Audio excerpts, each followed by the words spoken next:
review, and it's the second one this week, start of the new year. I'm going to try and hit it up hard, get as many done as I can while I've got time, still on holidays. So yeah, it's been a nice change. So tonight, a quick one. I actually thought I did this, but it looks like I missed out on it. So I have the Spider-Men crossover, which happened, was it a few months ago? Happened one a month, I think it was, for a while. This was brilliant when it came out, because while I said in my previous video I hadn't really been collecting Amazing Spider-Man, I've been reading Ultimate Spider-Man, the Peter Parker and the Miles Morales, which is the new one for this year. And I know, obviously, they kill off Ultimate Peter Parker and he's replaced by Miles Morales, but I'm still reading the graphic novels anyway. I think I'm up to number 17 or 18. So now, yeah, but this crossover has been really good to follow, and I do follow the current Ultimate Spider-Man issue by issue. So it was a 5-part crossover from Marvel. Spider-Man's had a pretty big year this year, hey, like this crossover, Scarlet Spider's new release, which came out of Spider Island, so again another crossover, Scarlet Spider crossing over into Venom. It's been a pretty good year if you're a Spider-Man sort of, you know, or Spider-ish fan, I guess, of any of the characters. But onto the topic at hand, this one, which was all 5 issues by Michael Bendis, which is a genius. I love this guy's writing. I love the Ultimate Universe. It's fantastic. Pichelli and Ponsa were penning and colorists. But there were a shitload of variant covers for this. That was the first one. Essentially what happens is it starts in the Amazing Universe. Peter Parker is obviously like a bit older, unlike the Ultimate Universe where he was a bit younger. He's on his way home, changes, web swinging home, sees something in a warehouse, goes to check it out, and it's Mysterio doing something weird. Battle ensues and gets sucked into an alternate universe. And there's a nice little, I don't want to ruin too much of it for you guys, but there's a nice little rooftop scene where he's swinging by, doesn't know what the hell's going on. His apartment isn't his apartment anymore.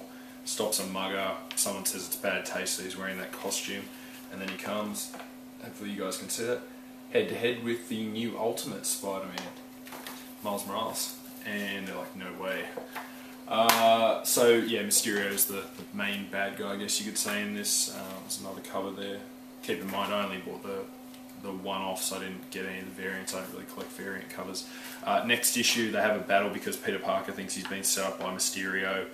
Miles Morales has no idea what's going on because Peter Parker's supposed to be, or this Spider-Man, sorry, same costume in this universe, was meant to be dead. They end up, kicking the crap out of each other for a bit, and then realise that, yeah, it's they're okay. S.H.I.E.L.D., I think, steps in as well. Gives them a hand sorting things out, and then you have Mysterio coming back, and he can actually be between universes using these. I forget what he calls them. They're like a life model decoy. He can project himself into this universe.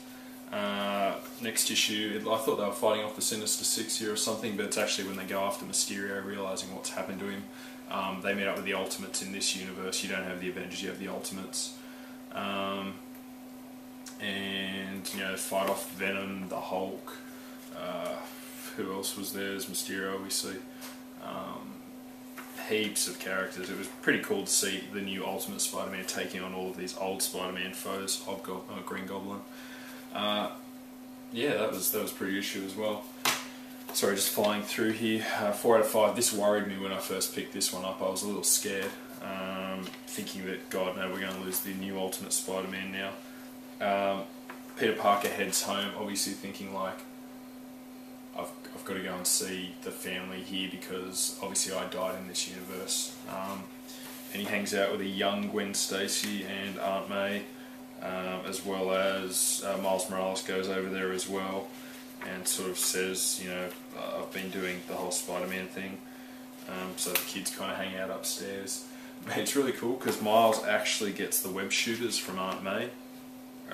And because obviously he couldn't spin webs, he's not one of his natural abilities. Yeah, this was kind of a good issue to see what would happen when, if an alternate universe hung out with the family of the one that died. Tony Stark of the Ultimates there for Iron Man, helping them work out what happened, and him and Peter are going to work out how to get them back. Nice little splash page at the end. The Ultimates heading off with the Spider-Man, and they're going to face Mysterio for the final issue in an all-out battle royale. It was pretty cool.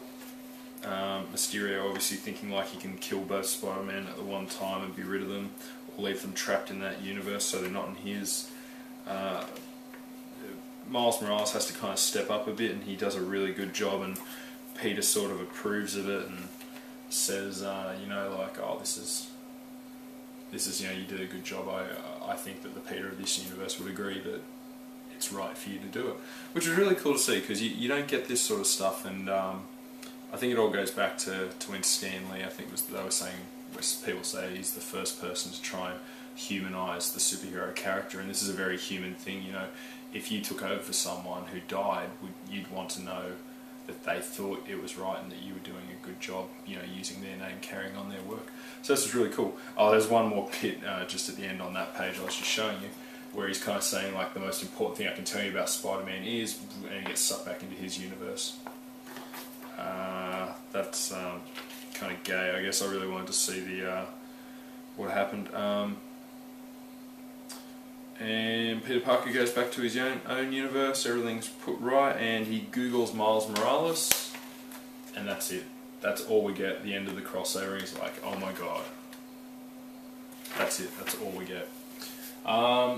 Yeah, so look guys, I haven't seen this in a, these 5 issues yet. I haven't seen them in a graphic novel or a, you know, like a one-off book. I've only seen the 5 parts. You might be able to get them on eBay, or if you through your local store. If you're in Sydney, maybe King's Comics can still get them for you if the distributor still has them. Definitely worth a read, especially if you're either an Ultimate or a 661 Amazing Spider-Man fan, particularly what's happened with Amazing Spider-Man recently. Yeah, definitely read them. So I give these are probably like a 9 out of 10. It was just one of those good things. So, alright guys, that was the quick one for tonight, and I'll upload this shortly. Have a good night, and we'll do another review shortly. Hopefully one of my Evangelion figures, which I've been trying to do since I now have units 0, 1, 2 and 3. I finally got all of the Bandai Solid Chogokin ones. So, and maybe some Before Watchmen soon too. Alright guys, have a good night, and yeah, catch you later. Keep reading. See ya.